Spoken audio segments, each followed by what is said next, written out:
Warning, potential metaphysical shock ahead.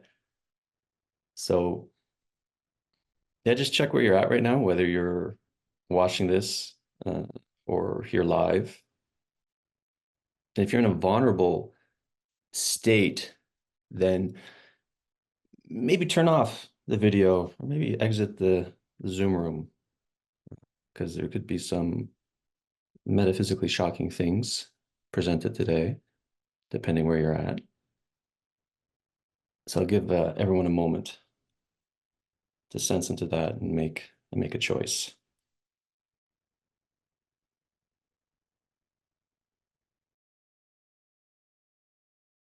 All right.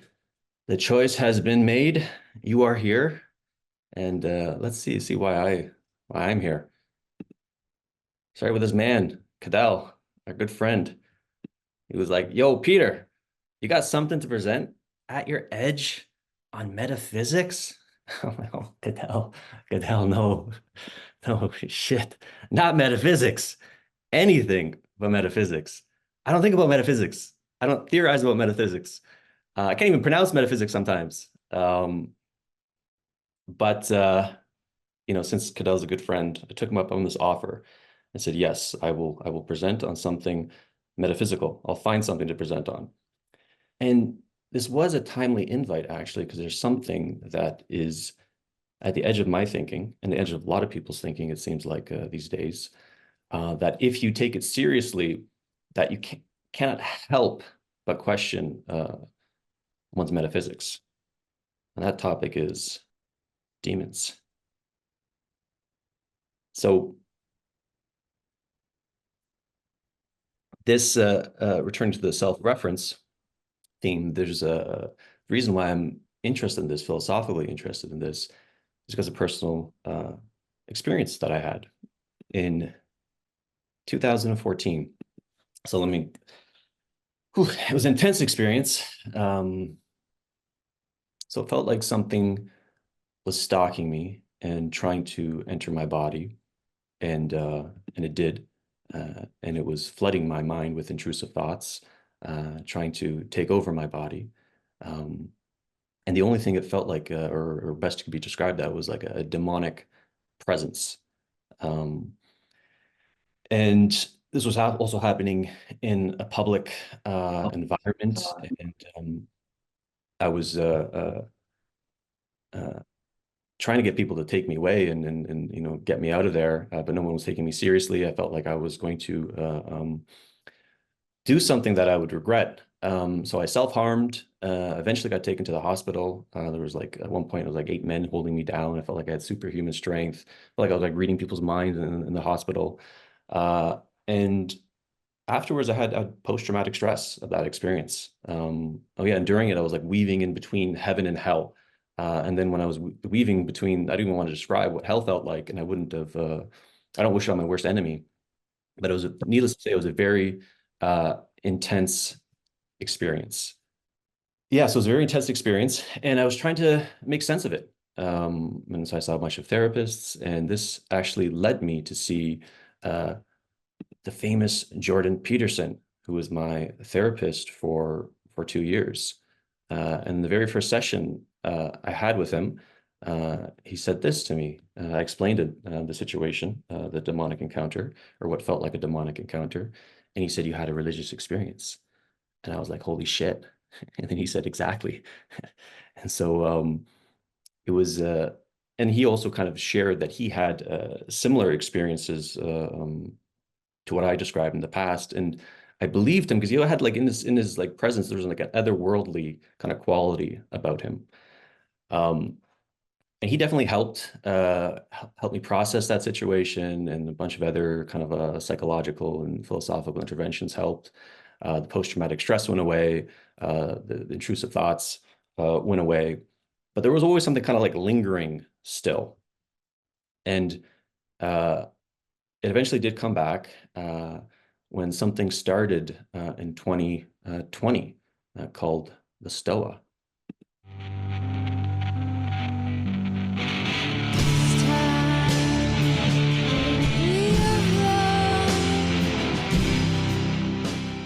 This time it will be all right.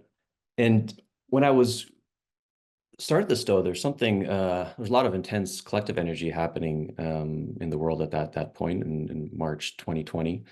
Um, and it felt like something just transpersonal was just like channeling through me. I called it the diamond at the time, and I was just like in this highly creative space.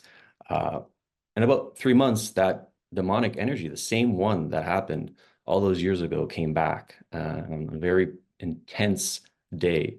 Um, and the same kind of phenomenon was happening, the intrusive thoughts, the body feeling like it was being going to be taken over. Uh, and luckily, I have really good friends, what I call friends of virtue. One of them, his name is Lubomir Arzov. He's the animator of In Shadow and now Kingdom. And he's into all this esoteric stuff, parapolitical stuff. He's like I call him my man on the ground. And I traditionally come from like a skeptical position, so I always just kind of just like teased him. But he turns out to be right about everything at the end of the day. And he said to me, "Pour love on it. Pour love on it." So whatever this thing was, I just sort of like, okay, fuck it, let's go. And I just like poured like white rays of just like light and love and just he was right. It disappeared. It went away. Um, and I had other encounters since, but that was probably the most second most intense. Uh, and I haven't really talked about this publicly much in my writings or at the Stoa, but this has been one of my kind of many uh, sort of private inquiries, like what happened, what is this phenomenon, and obviously there's great stigma behind it. Mental health issues. Um, you can get like a skeptic shamed. And so I was just kind of like waiting for the moment to perhaps talk about it more publicly. And it happened 3 months ago. So I was thinking about this kind of demons and what some people in the shamanic and psychedelic circles called entities or disincarnate entities. I was thinking about these things, and I just randomly picked up this book on my shelf. I read it like years ago. I didn't really think much of it. It was a book with Terence McKenna. I randomly picked up the page, and it was on entities. And Terence McKenna had a really good um, presentation on this thing, and he had different kind of like explanations. He basically said throughout history, people have reported these things, and they still do to this day. And he provided like four different explanations. So uh, the default one in society is the skeptic explanation. Basically these things are not real. You can't demonstrate them via the scientific method, and it's best to rely on scientific consensus to determine what is true or false. And these things fall outside of that, so best to think they're not true. That's sort of like the default philosophical position in our culture. And he provided three other ones. One was the cryptozoology explanation, is that these things are real, but they just haven't been discovered yet. And then they haven't been placed in their proper taxonomic category. So like Bigfoot or Jersey Devil or Mothman. This is probably the least interesting explanation. And the other one is the psychological explanation, and he called it was it mentalist reductionist explanation, and he used Carl Jung as an example. Um, and he said, this is something like some part of the psyche has, run loose, and then it's like have semi-autonomous capacities. And so that's like the explanation there. And then the ontological explanation is the one that's actually, uh, you know, probably the most popular one in the world still today, and it's the one throughout history, except the last 200 years in Western society, is that these things are ontologically real. They're ontologically autonomous agents. And, for the vast majority of my adult kind of intellectual philosophical life, I was a good intellectual. These are like the basic positions that you stay at. It's like skeptical. This stuff's not real, but if something weird happens, this probably has some psychological explanation to it. And given the all the experiences that I've had, some that I haven't described today, and all the readings I've done, I'm moving away from the psychological explanation more to the ontological explanation. There's like an ontological openness that I have to these things being real. I still have a skeptical kind of default base, like I'm not going to believe in the flying spaghetti monster, but there's like an ontological openness of whatever this phenomenon is. Um, and so uh, I'm going to be speaking for the rest of this presentation with like the philosophy as if they are real. And I can invite you if you have a openness as well to do so. Um, so after reading Terence McKenna's passage on entities, I started this series at the Stoa, which has started and is going from June to July, called the Entity Pill. So, like take the red pill, take this pill, you take the Entity Pill. So it's private philosophy, private invite only. You got to apply to come in. And we're going to explore disincarnate entities from a trans-perspectival lens. So just like multiple perspectives.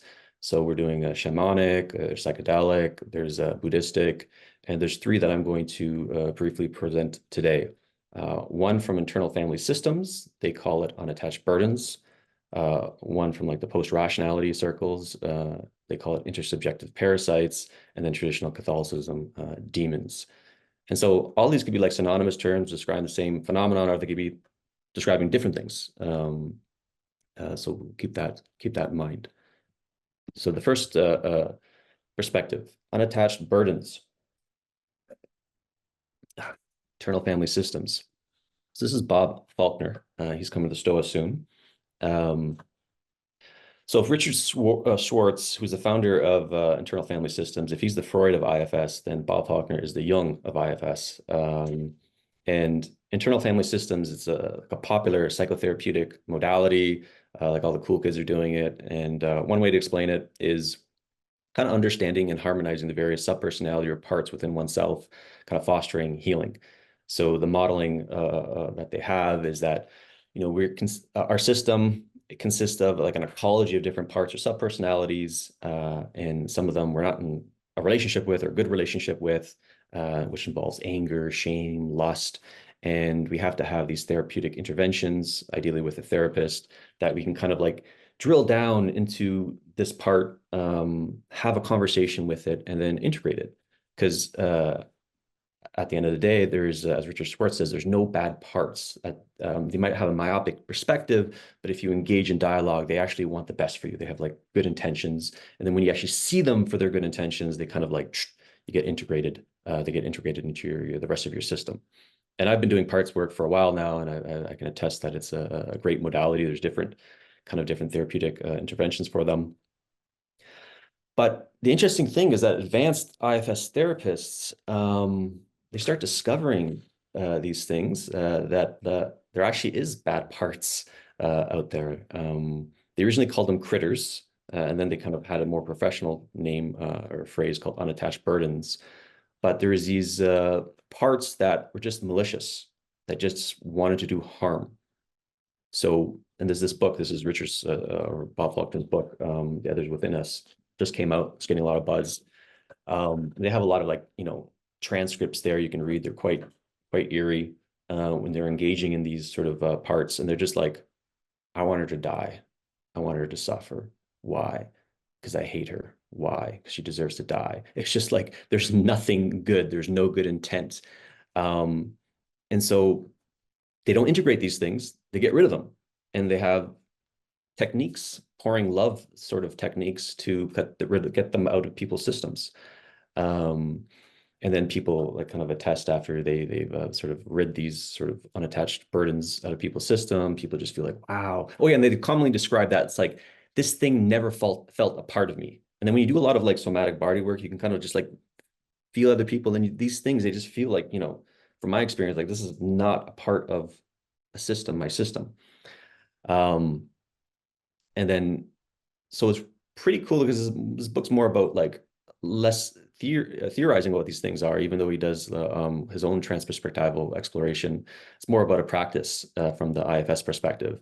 And then the first rule in the practice section is that unattached burdens only have power if you're afraid of them. They lose all power when you're not scared.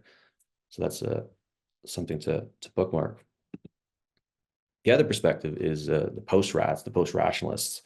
So I imagine most people here know about the rationalists, less wrong, and then the post-rationalists, they come from a rationalist base, but they're like just exploring all these different modalities because the rationalist paradigm just doesn't work. And so this like genius, Evan McMullen, was like came to the Stoa often, and then he, gave him a philosopher in residence series at the Stoa. And he talked about intersubjective parasites, his way to explain his experience of these sorts of disincarnate entities. And then the argument started with this quote from Cory Doctorow, all complex ecosystems have parasites. And intersubjective spaces, the spaces in between kind of people, group mind, are complex ecosystems. Therefore, intersubjective spaces have parasites. And then the rationalists are always like, concerned about like coordination problems, existential risks, wicked problems.